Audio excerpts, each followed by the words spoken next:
How you doing? It's Safety Wars for Tuesday, February 24th, 2026. So just a little bit of note, we're going to be doing a watch party on Rumble with the State of the Union party. Yeah, well, it is a party.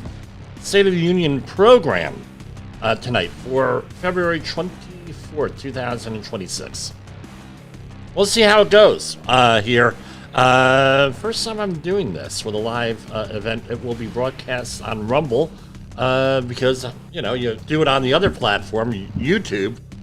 Pretty good freaking chance you're going to get booted there. And just as a reminder, we have, anything broadcast from Congress is non-copyrightable. So if there's any, well, that's a violation of copyrights. No, it isn't.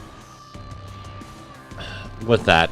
But anyway, what are we talking about today? We're getting back to Department of Labor and EPA type stuff today, and at the tail end, if I run out of time, we'll go into some of the other stuff. Our programming last week. Let me start out by saying congratulations, all of Team USA. The hockey team is really good, men's and women's. A little bit of controversy there because a lot of the women, it was like considered an afterthought, and maybe there's some truth to that. To go to the White House and get a invite from President Trump. And the men's team was there today. Oh well, there. So a couple of things making the round on social media, and like our intro says, we're not usually part of the story. Sometimes we are. So every year at about this time for the last 5 years already, there is a thing going out with a umpire at the Rockland Boulders game getting thrown out of the game. There's always a debate. Oh, was the person thrown out or not? Was the umpire thrown out? Did he make contact? Did he do this? Did he do that? Okay, I'm here to tell you this. You see this story going on? We were involved in that. My wife and son and daughter were at the game, first base line, about 20 foot, right, we're front row, right behind the dugout. And this happened like right in the front of them. Did the umpire make contact? The answer is absolutely yes. Did make contact with the player and was subsequently thrown out, resulting in an hour and a half long delay there. Now, again, no. Why is no? We covered the. No, I've always said here and elsewhere that the right, this whole thing, protect your children.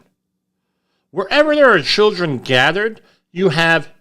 I'm going to put it right out there. I'm going to say it. Perverts out there.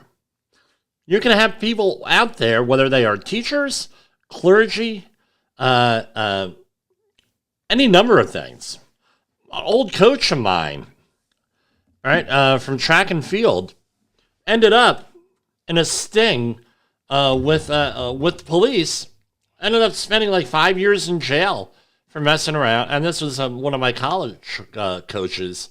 Ended up out there in 5 years in jail for a situation with that.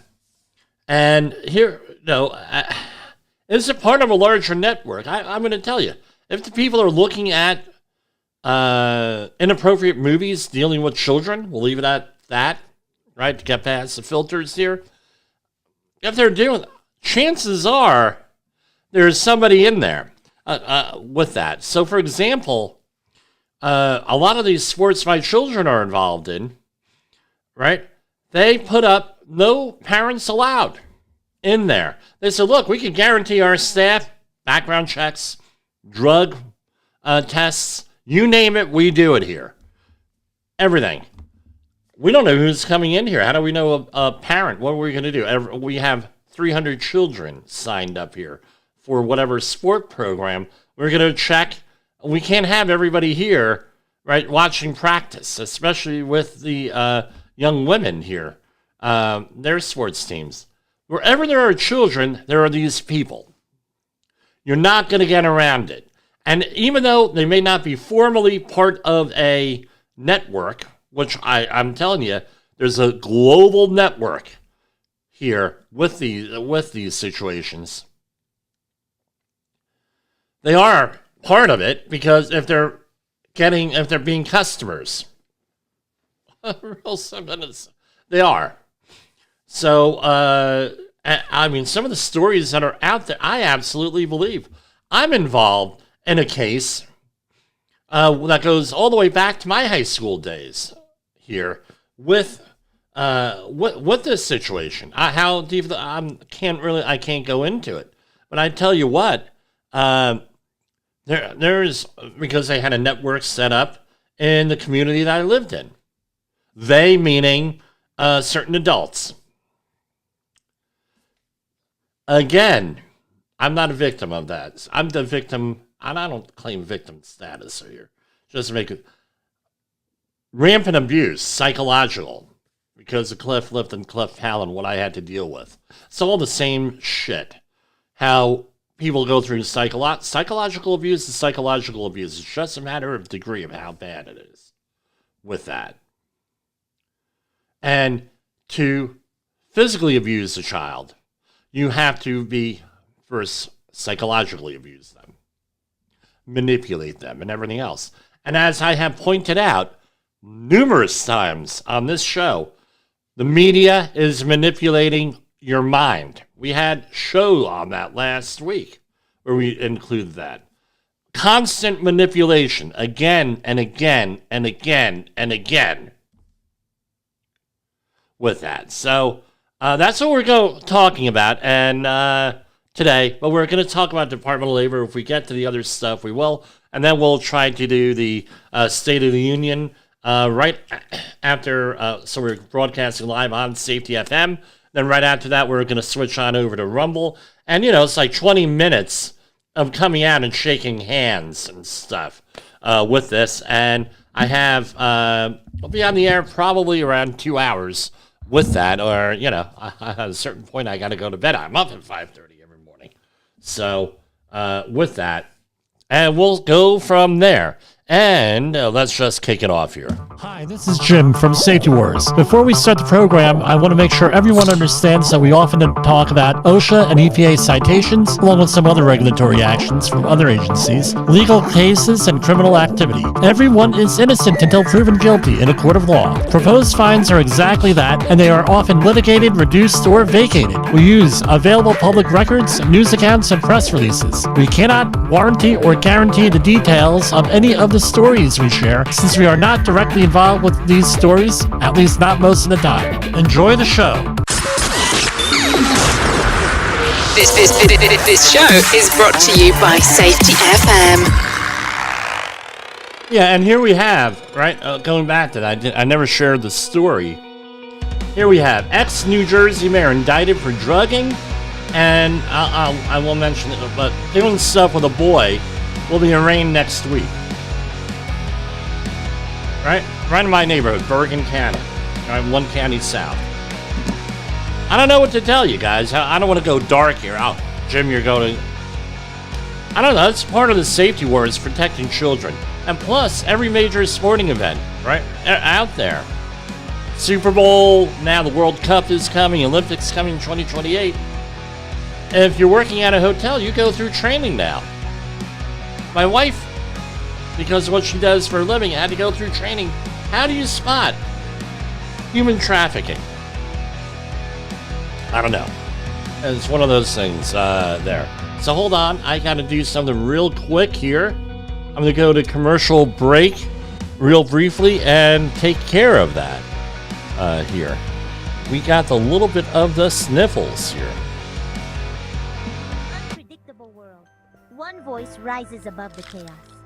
Meet Jim Polzo, a seasoned safety expert who's navigated through some of the most dangerous scenarios, from anthrax, explosive cleanups, disasters, and numerous environmental cleanups, and lived to tell the tale. Now he's bringing his wealth of knowledge, insights, and experiences to you through Safety Wars. From workplace hazards to the hidden dangers in your own home, Jim covers it all with his engaging storytelling. Safety Wars isn't just a podcast. It's your guide to a safer world. Join Jim Pozo and become part of the Safety Wars revolution.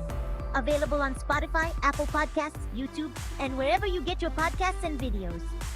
Safety Wars. Your safety is our mission. All right, we are back. I'm sorry about that. This is live radio here, and sometimes things happen. And I was thinking about this over the weekend. Here with the whole weather situation. I mean, in my locality, and I don't care what the official totals are, but in Rockland County, New York, we got about 2 foot of snow, roughly. Some parts down less, some more. And I'm out on a project today in parts unknown. I will mention where that are. They said, well, if you go near the water, it's this amount. If you go here, it's this amount, and we had 2 inches of ice. I was like, wow, we're about, with that. So it varied. Now, again, we're talking about manipulation. Look at the manipulation we just saw here. Well, what do you mean, Jim, manipulation? Look at the manipulation we just saw. We just experienced for the last week and a half. Snowstorm coming. Be prepared, it's coming, be prepared. Oh no, be prepared, it's coming. Oh yeah. All right, here is what it is. Yes, should you be, I'll be the first person to tell you every September. Disaster Preparation Month. Be prepared for those disasters. We may give you some other programs throughout the year on that. Be prepared, yes. And no, they said, now that one is done. Now we're going to have another one on Thursday. And then a week from now, another 20 inches. Again, this is manipulation. How many times do we have to see? People are watching this. Around the board. They're dumbfounded on the TV, on the damn phone. Oh, look at us. Oh, there's there's snowing outside. It's going to be a big thing. Stand by. We got a message or whatever that it's a state of emergency coming. These are restrictions, blah, blah, blah, blah, blah. Go about, but they have people glued there. Getting upset, getting anxieties. And everything else. Well, Jim, they got to be prepared, and not everybody's going to be on the phone all the time, or TV all the time, blah, blah, blah, blah, blah, blah, blah. Really? How about you can be prepared and be empowered? That's what we're about. What Safety Wars is about is empowering people. It's not to freak anybody out or anything like that. It's about empowering people to do the right thing, empowering people to protect themselves, empowering people for everything else that they need to do. And that's what we're all about here on Safety Wars. Empowering you, empowering your community. I don't know, it's just ridiculous, the stuff that's going on. Now, okay, Department of Labor news, that's where we were. All right, so it's been updated several times. Let's do a share screen here, and we'll go from there. There we are. Right now, you can read that. We're going to hear about it. Jim, Jay Allen's going to hear about it. Oh, Jim, man. Gotta calm down. I'm not going to calm down. I love Jay. And he's usually right. I got to calm down. But, nobody else gets this. Now, here's the other thing here. What are we doing here? And I know I'm jumping around here. What are we doing here? I mean, it's like I'm riddled with ADD today, ADHD today. Here. Make safety exciting. How's that? There's a novel concept for you. And with that, this March 1st, next week, coming right up, what do we have? Safety Love Songs. Available on YouTube and Spotify and on Apple Music. You guys, you cannot continue. Safety folks, boring, right? Boring content. You can't do that, right? It's like a former acquaintance of mine, Reed Buckley, William F. Buckley's brother. He had the school is still there in Salem, South Carolina, I think it is. The Buckley School. If your content is boring, if your content is dry, if your content doesn't draw that person in, the audience in, that's your own fault. That's not the material's fault. Here, really, it isn't. You gotta, again, does the person in the audience feel empowered? I hope I'm empowering you with knowledge, with support. I've been there before, chances are, with what you're dealing with. So let's go back to the Department of Labor. U.S. Department of Labor cites Alabama contractor for exposing workers to sewage gas. We mentioned this last week with this, and they are, as it says on here, the information on some news releases may not reflect the current or final status of a case. I think that they did this because of this program here with that, because I have called up on occasion and say, hey, what's the full story? Well, you got to do a Freedom of Information Act request, or you got to wait here until this is settled to find out more. A U.S. Department of Labor investigation found numerous safety hazards at a Mobile work site where Construction Labor Services Incorporated workers were exposed to sewage gases, resulting in 2 fatalities. We covered this last week. That, we believe, is a temporary employment service. So 3 construction labor services workers were installing and repairing sewer lines inside of a manhole when they were overcome by sewer gas and became unresponsive. One worker regained consciousness and managed to self-rescue. The other 2 workers succumbed to their injuries.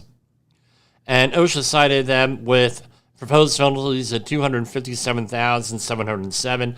The website has not been updated as of today. So let's talk about this here. Is this a permit required confined space? Likely not, unless they're actually entering the sewer pipe, but this sounds more like an excavation or a trench. And what people forget is that an excavation or a trench needs to have air monitoring. It needs to be assessed. You need to develop things. So, for example, the ladder to get out, the egress has got to be within 25 feet of the workers. And you have to do an assessment. You can't just say, well, we do this. I hear this all the time. Well, we do this all the time, and we've never run into a problem. Well, 1, maybe you're lucky. Number 2, maybe this isn't the same situation you see all the time. And number 3, the law says you have to assess the hazards. Let's go and assess the hazards. Really, with this. So, what do? I'm going to tell you what you're going to do. You're going to go with an excavation. You have a permit. You assist them with that, or at least an inspection system. If you're at a chemical plant, oil refinery, anything like that, they normally have all excavations are considered permit required confined spaces. At least where I've worked. Number 1. Number 2 is, even if it isn't, an excavation has to have an assessment. And that assessment has to be written, and it has to be assessed by a competent person. Competent person is somebody who is able to make determinations, do an assessment, and is empowered to correct them. Real simple. It gets a little bit more than that, but that's basically it. Now, if this is I don't know what the outlook is here in Alabama. I'm not making accusations, but I can tell you, if this was New York and this was New Mexico, if this was California and a couple of other states, there would be likely a criminal investigation here. And I'm going to assume that there's a criminal investigation because there was a fatality. And if this was in the states I mentioned and a lot of other ones, competent person didn't do their job. Guess what? Competent person is on the hook and is probably has their rear end in a sling right about now.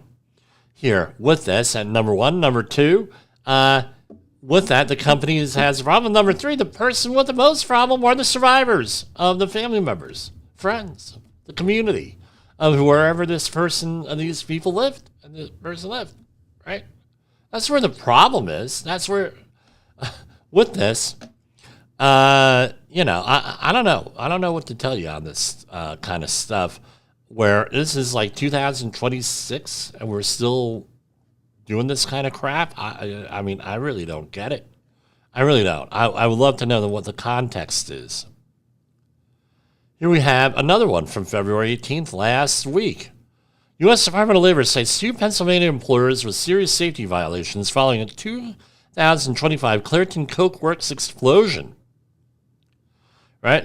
So they went to federal safety inspectors and determined that United States Steel Corps failed to use required safety management and energy control practices, that's lockout tagout, fellas, for hazardous work involving flammable gas. OSHA also included that cleaning services contractor of MPW Industrial Services failed to provide a relief valve for a high-pressure water system and did not coordinate energy control practices for hazardous work involving flammable gas. 7 serious and 1 other than serious violation for United States Steel proposed at $118,214. The agency cited MPW Industrial Services for 4 serious and other than serious safety violations and proposed penalties of $61,473. Again, lockout, tagout, apparently with this. And again, injured 12 workers and claimed the lives of 2 employees. Who's paying the price on this? The family, who's paying the price on all of this? The family members here who are no longer there. And I'm sorry, I got to get that off. Hold on. Yes, I do use iMovie to actually go and with that. Yeah. Again, it's the families with this. And now I had a conversation over the weekend on the internet with a fellow safety professional who was going through all this stuff. The company doesn't listen to me. The company doesn't do this. Company doesn't do that. And everyone's in there doing this, that, and the other thing. Well, you can. And all points of view are valid on that thread. However,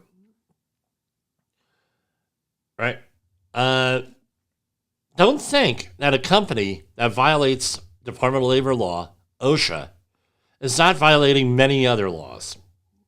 I'm sorry. Just my way. I'm not alleging these companies are doing anything illegal or immoral, but it's just been my experience that often a company, especially a smaller company, they're breaking one safety law, they're breaking an EPA law, they're breaking all different other types of stuff going on there, and watch out is all I have to say. With that, again, I mean, I don't get it here. With that. Here you go, February 24th. U.S. Department of Labor cites 3 companies after hazardous gas exposure fatally injures workers at the Colorado dairy farm. OSHA's investigation found that on August 20th, a pipe in the manure management system at Prospect Ranch recovered this when this happened, releasing manure, water, and hydrogen sulfide gas. Contractors Fisk and HE Builders were hired to perform work on the system. A Fisk employee and a Prospect Ranch employee attempted to stop the flow but were overcome by the gas. Consequently, 3 more Fisk employees and 1 Prospect Ranch employee entered the pump room, which led to the loss of 6 workers. HE Builders employees were present but unharmed.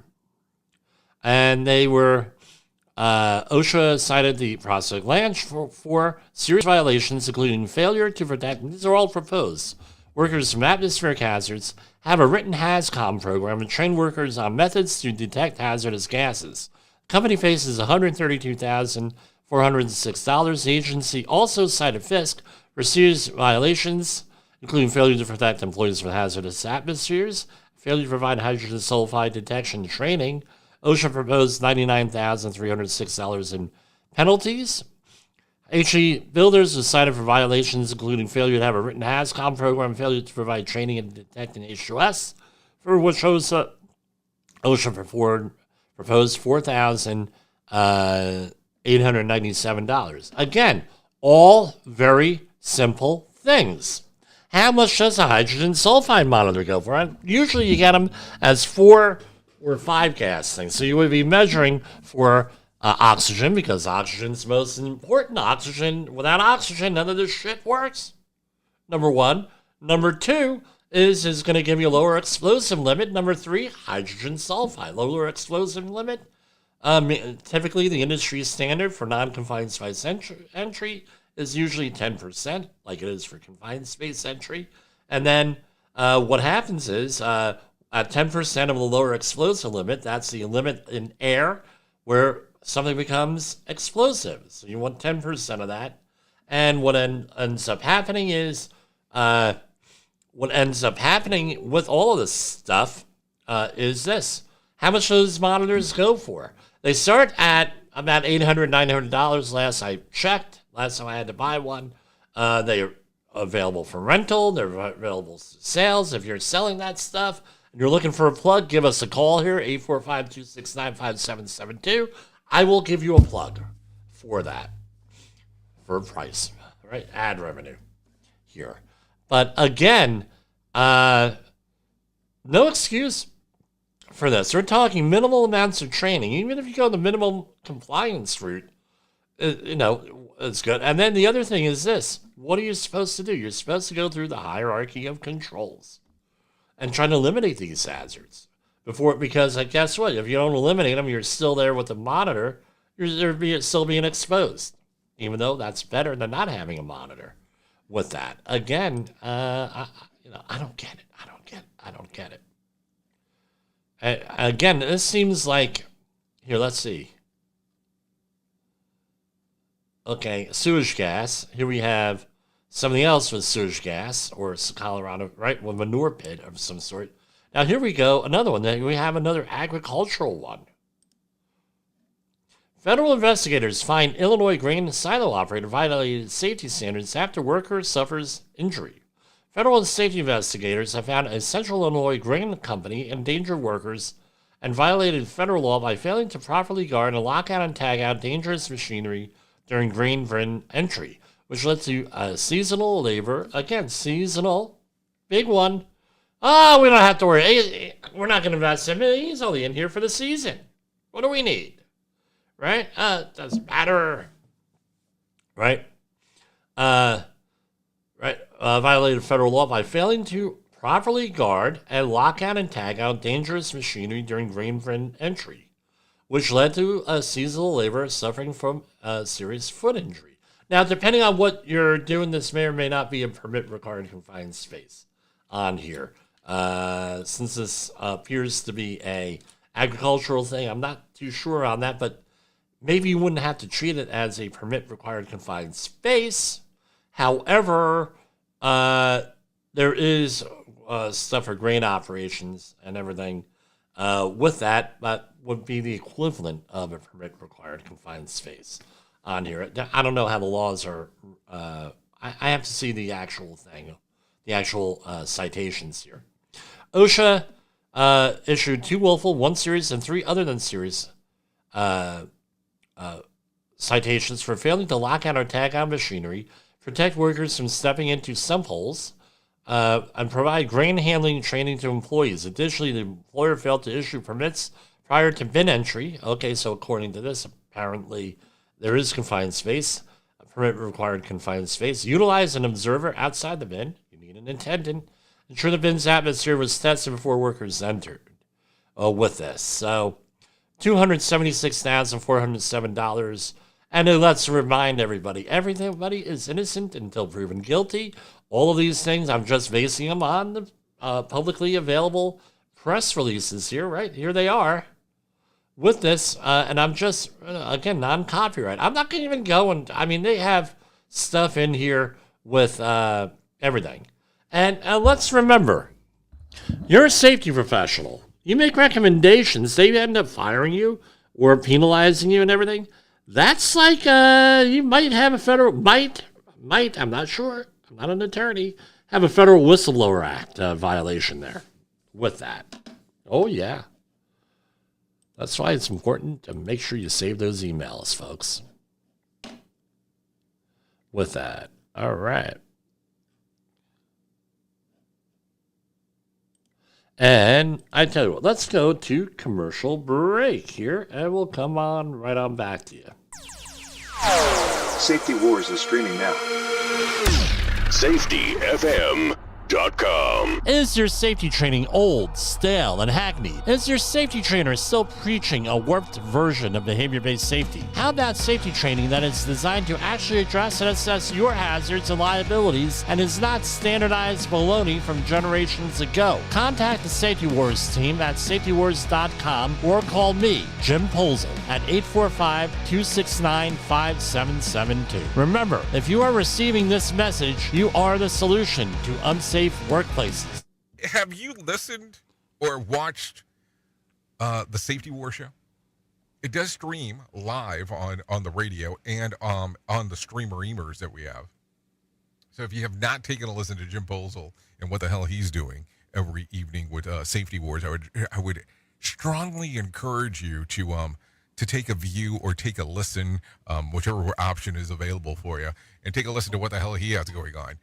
It will take some deep dives in some information that you might be interested in. This is gonna blow your mind. There's a new daytime talk show on your local cable access station. What happens when safety, scandal, and heartbreak collide? Welcome to Safety Wars, the talk show. Today's episode is a doozy. Imagine confronting your unsafe supervisor who just happens to be your ex-wife's new hubby. Talk about a powder keg. But wait, there's more. We've got an exclusive interview with a corporate exec who's taken out life insurance policies on his riskiest workers, hoping to cash in on a deadly mishap. Yup, you heard that right. It's a real-life plot twist you can't make up. Tune in as Jim Polzel, CSP, our very own Jerry Springer of safety, dives deep into this explosive confrontation. Sparks will fly and secrets will be exposed. Catch the full episode on Safety Wars on YouTube and your favorite podcast platform. Don't miss out on the drama that could save your life. Like and share now, and stay safe, folks.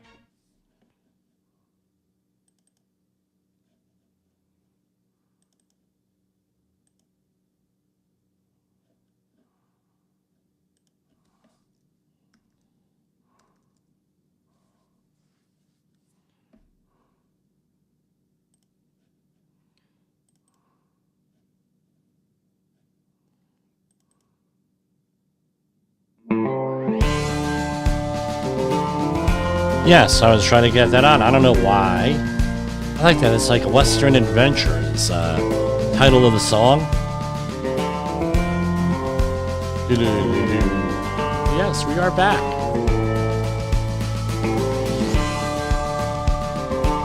Been a while since we put that in. I know we gotta redo this stuff. Again, do you believe that we're coming up on our anniversary next week? What is it, 527 programs? Usually these things, and I believe it was Jay Allen that said this, so great Jay Allen, the head of our network here, who said, now most of this shit doesn't last after 20 episodes because people realize that is real work. Here we are 520 some episodes later. Yes, it is real work. And it is hard, So you hear these radio talk show hosts that say, and they have guest hosts on, oh yeah, I'm going on vacation, so we're going to have this. And they say, well, how much stuff should I have? And the person says, bring it all. Bring everything. Have more than what you need.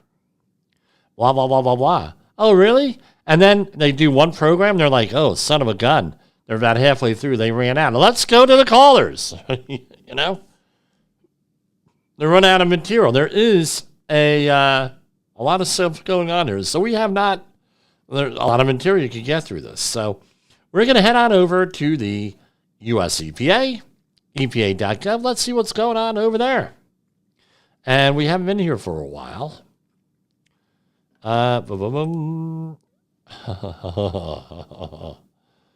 So the last time we were here is on the 12th on President Trump and Administrator Zeldin delivers single largest deregulatory action. That's when they basically decided that CO2, carbon dioxide, not carbon monoxide, the carbon dioxide was no longer a human threat to human health. Here's some of the thing right from February 13th. Leaders and Americans across the country applaud the single largest act of deregulation in history with this. I don't know if we covered with this here, but everybody's, of course, everybody's saying how wonderful this is. And I noticed an R after their name here with this. And a lot of other organizations here with this, energy-related sectors that are nonpartisan, things saying, "Oh, how wonderful this is." Okay, well, we'll see what this is. And what's my position? I'm not saying that Safety FM is that it's real simple. Public choice, the public choice theory. There were funds available for all this research and everything else starting in 1980, the summer of 1987. And this was talked about a couple of years prior to that because you had somebody named Al Gore, who was a senator from Tennessee, who was running for president and he needed a platform. And this was the platform that he had. And he developed all different types of stuff, wrote a book, Earth in the Balance. And this was all the stuff to foster his political career. And once funding became available, guess what? You keep on pushing this stuff again and again and again until he became vice president. Then it really went into a big, long history there. And they ended up, funding was available. So guess what? This is where it was going to be. Hey, if you say this is global warming is a horrible thing, guess what? There's going to be somebody out there. There's going to be somebody out there who's going to got this money available. Because we do know research dollars drive a lot of this stuff. And then in 2001, when the IPCC report came in, I believe the one before that was 1996, again, there was evidence.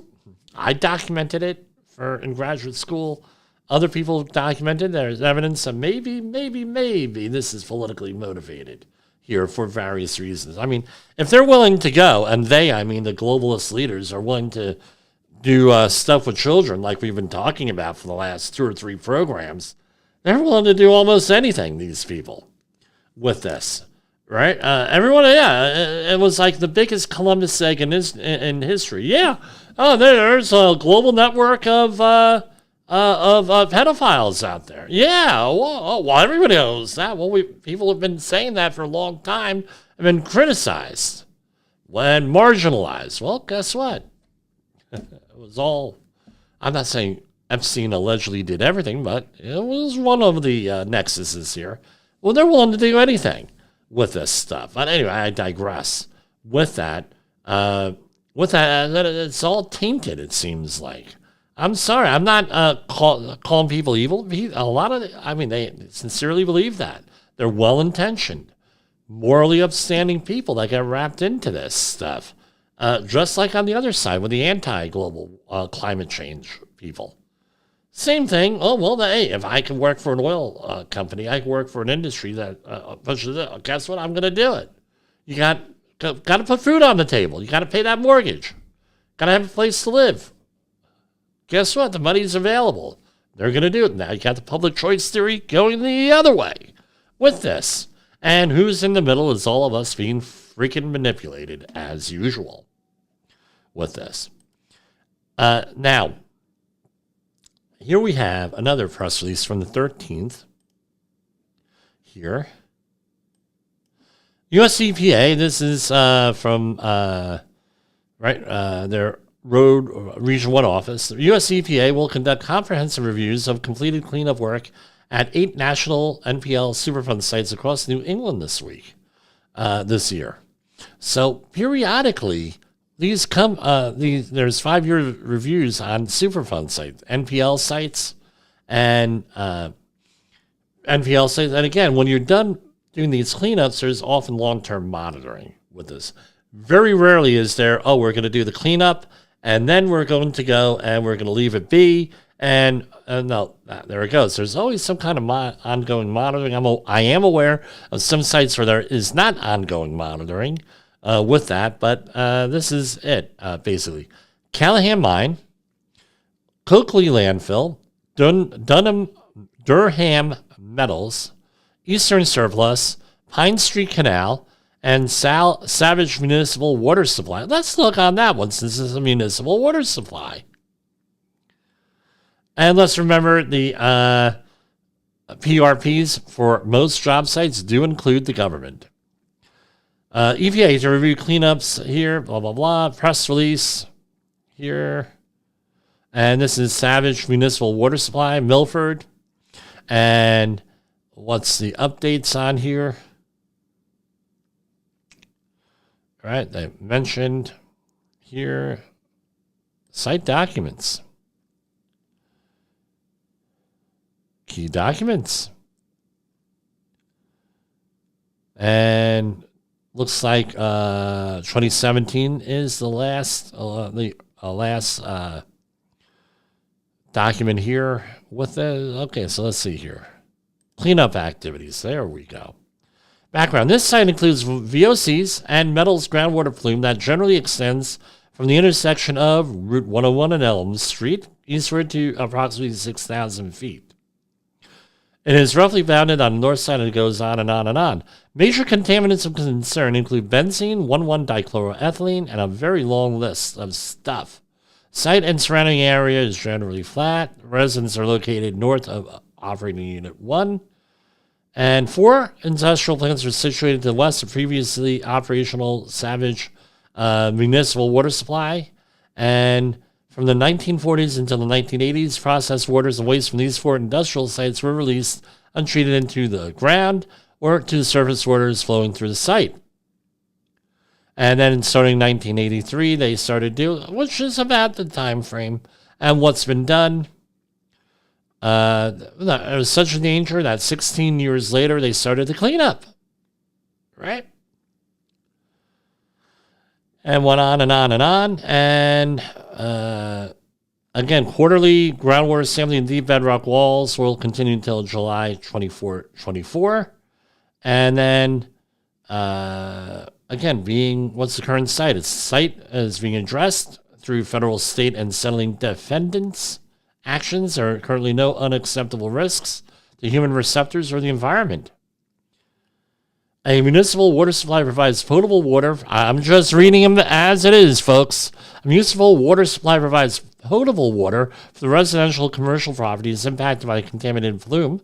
Sampling is conducted on a regular basis to ensure that existing residential bedrock wells are not impacted by contamination from the site. No contamination has been detected in any residential bedrock wells have been sampled in or near the site. There. And again, they have use limitations, everything. That's how this goes here. So what does that mean? You can go over here to Superfund site, the Superfund website, epa.gov/Superfund, and they have, here you go, sites where you live. Right, you click on that link, and you have national priorities list, Superfund alternative approach sites. So the NPL list here is the I forget how many sites it is, but here's the map. These are all the NPL sites, national priorities list sites, and with that. So let's go over here to select a state. Let's go over to New Jersey. Go. And here are all of the sites in New Jersey that are on national priority list and Superfund alternative approach sites. Let's see, Sparta Township, there's one. Bridgewater, Millington, Sayreville. This one I'm familiar with, Atlantic Resources. That's right in almost my hometown.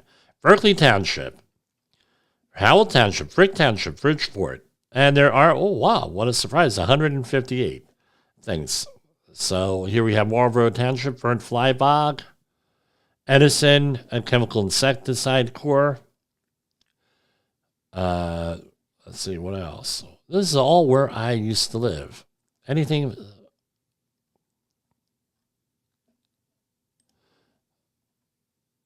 Okay. So here we have Federal Aviation Administration Tech Center. That's right by Richard Stockton College of New Jersey, where I went to college.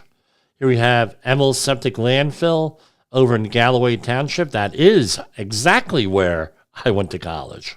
Let's go. What's going on over at Emil's there? Do we have anything there? Emil's landfill, septic landfill site encompasses 38 acres in Galloway Township. The site was a landfill which operated from 1967 to 1979 and accepted septic and sewage sludge. Here. I know we got people from Stockton listening here. Newark, here. This is a project I worked on. Diamond Alkali, right on Raymond Boulevard.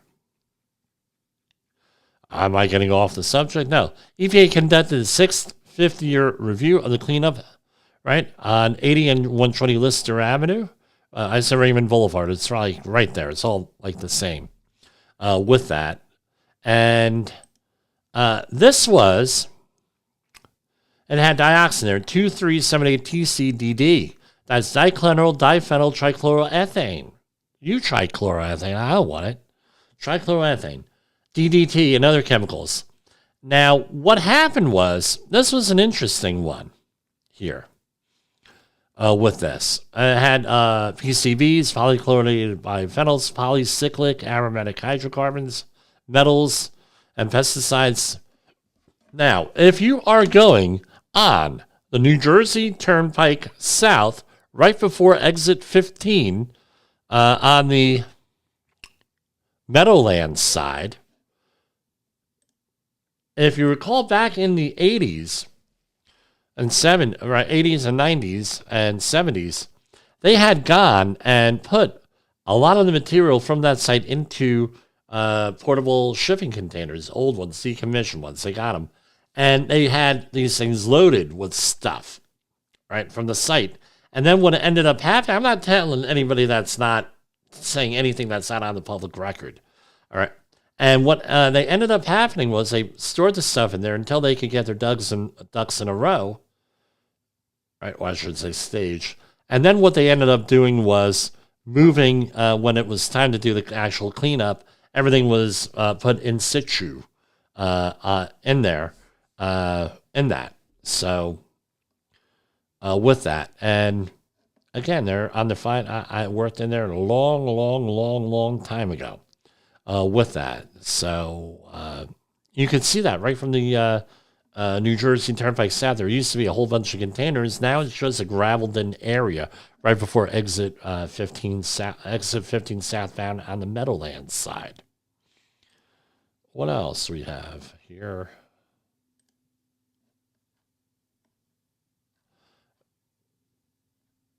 Manville, that was another job I was on for a couple of days.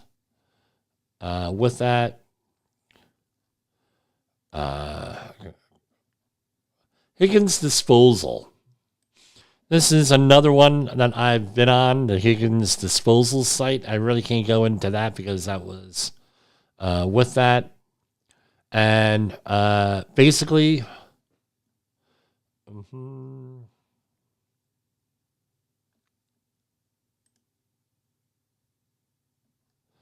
here, you can read this right here, right on this.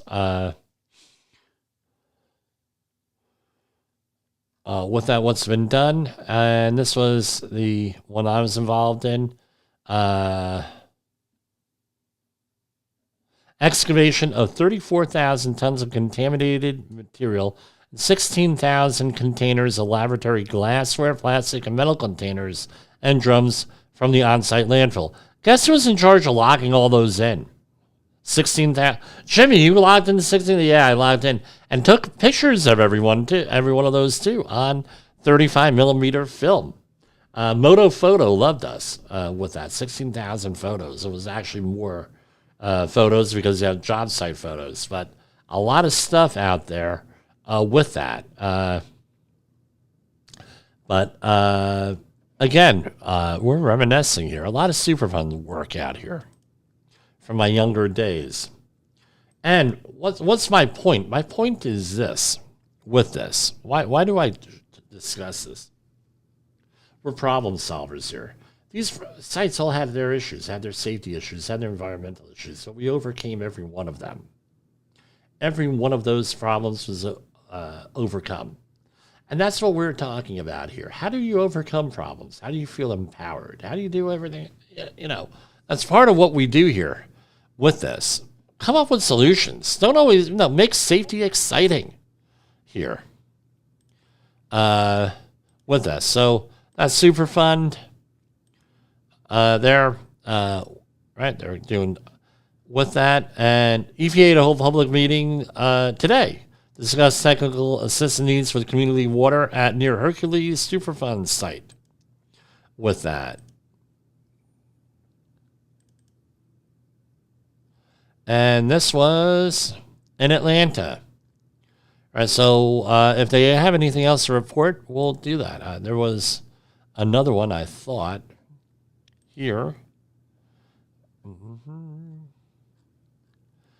EPA announces a path forward to revamp the Clean School Bus program to provide safe, affordable, and efficient transportation for America's youth. If you recall, if you're a longtime listener, Biden administration was out there promoting all of the buses to be alternative fuel buses, right? Since 2021, the Biden-era program has forced unsafe and unreliable electric buses onto American schools. There are multiple well-documented examples, one particular bus manufacturer failing to deliver buses altogether despite preemptively receiving tens of millions of tax dollars from this program. To fix these issues, the Trump EPA will seek public input on the availability, costs, and performance of alternative school buses and technologies. This feedback will help reform the program to bring back consumer choice back to buses, deliver results for American families while fulfilling the congressional intent. Right? Poor management, according to Administrator Lee Zeldin. Poor management. The Clean School Bus program has been a disaster of poor management and wasteful spending of taxpayer dollars. Right? Big surprise on that. And where are we time-wise? Let me check the time on here. 53 minutes after the hour. And EPA continues to reverse Democrats' war on beautiful, clean coal. You gotta love this. Beautiful, clean coal. Finalizes a repeal of costly restrictions on baseload power generation. This is from the 20th. While at Mills Creek Power Plant in Kentucky, U.S. EPA announced a finalization of a deregulatory action to ensure affordable, dependable energy for American families and restore American energy dominance. Today's final decision, EPA repealed by the Biden administration's 2024 amendments to the National Emission Standards for Hazardous Air Pollutants, coal and oil-fired electrical utility steam generation units, that's EGUs, a rule commonly known as the Mercury and Air Toxic Standard for power plants. By doing so, the EPA will enforce existing highly effective and robust MATS requirements, which will ensure public health and the environment are protected without compromising America's energy or economic prosperity. The final rule is expected to save an estimated $670 million with that. St. Louis area gets 10 newly trained environmental workers through an EPA grant. Today, the U.S. EPA Region 7 leadership visited St. Louis to congratulate 10 graduates of the St. Louis Community College Brownfields Environmental Remediation Job Training Program. St. Louis Community College hosts an environmental workforce development and job training program that has trained more than 47 students since 2024, including today's 10 graduates. This program is made possible through an EPA Brownfields job training grant program and serves as an example of how the EPA is empowering Great American Comeback to provide clean air, land, and water to all Americans. Employers across our region are asking for trained environmental professionals, and this program answers that call.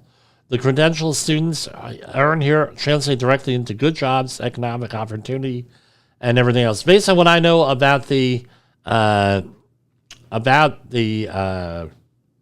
environmental industry, after 30 years and 33 years, unless, 40 years if you include what I worked with my uncle in high school, we'll see here. Right, St. Louis Community College's Brownfields Environmental Remediation Job Training Program is tuition-free for accepted students. The program provides 20 licenses and certifications, including high-demand certifications such as 40-hour HAZWOP, OSHA 10-hour construction and safety. That's outreach. So let me put it to you this way. We supply those. We do those here. You don't have to go to that program. You could go to us. Asbestos abatement and lead abatement and more with that.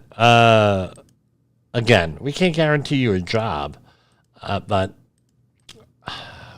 yeah, we got a lot to say about that. We're going to save that for another show here. For the Safety FM network and Safety Wars, again, we're coming right on up on Rumble at the Safety Wars on Rumble. Right after this. This is Jim Polzel signing off. I hope to see you tomorrow.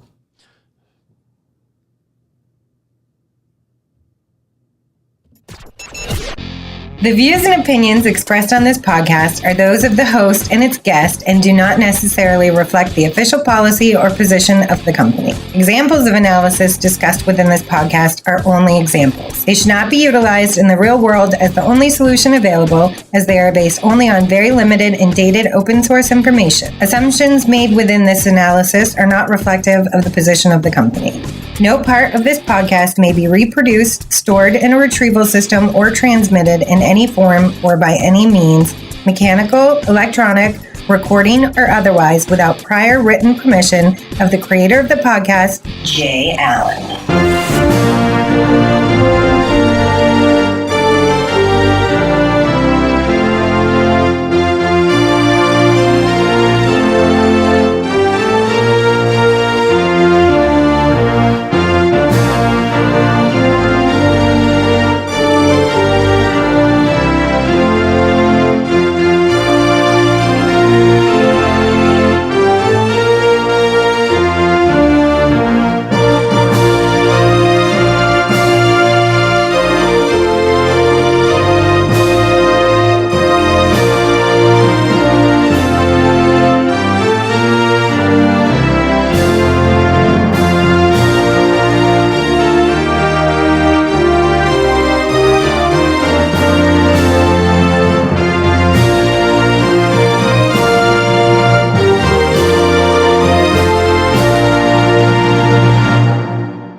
Strapped tight, ain't no joke. Gotta hold steady, can't let it choke. Don't rock the safety boat. Keep it smooth, keep it afloat. Dance on high, but don't provoke. Don't rock the safety boat. Don't rock the safety boat. Feet tapping fast, decks getting slick. Moonlight flashing, shadows play their tricks.